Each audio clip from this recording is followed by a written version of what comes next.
ఎవరు మీరు? మేము గంగా, యమున, సరస్వతి. ఇక్కడేం చేస్తున్నారు? మా నదుల్లో స్నానాలు చేసిన మానవుల పాపాలన్నీ మాకంటుకొని కురూపులుగా మారిపోతాం. ప్రతి కార్తీక పౌర్ణమికి ఈ ఆశ్రమానికొచ్చి ఆ మృఖండ మహర్షికి సేవలు చేస్తాం. ఆ మహాత్ముని దయతో ఆ పాపాలు పోయి మా రూపాలు మేం పొందుతాం.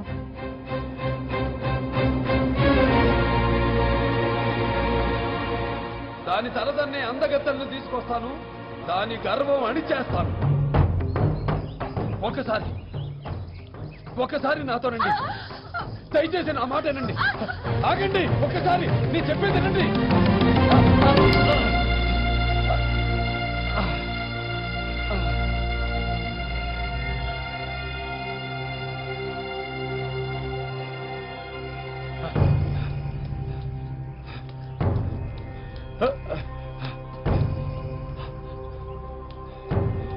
ఏ ఋషి, ఎక్కడా కన్యలు?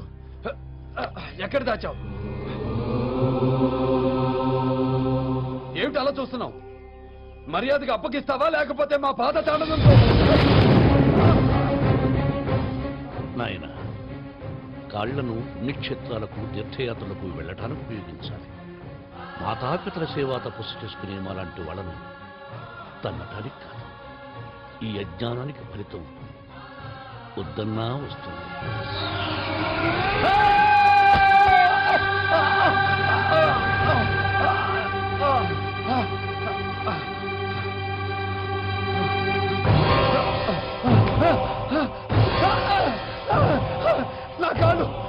నా కాళ్ళకేమైంది? చలనం లేదు. నా కాళ్ళకేమైంది? నీ అంతులేని పాపరాశితో నిర్వీర్యమై నిర్జీవం. అవును రంగా, అహంకారంతో అంగనారోలుడవయ్యావు.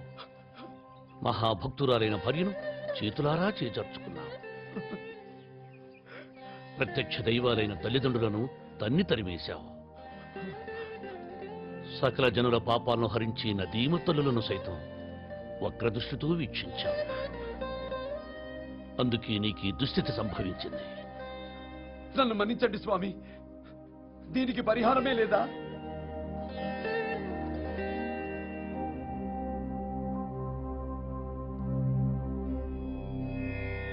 మాతా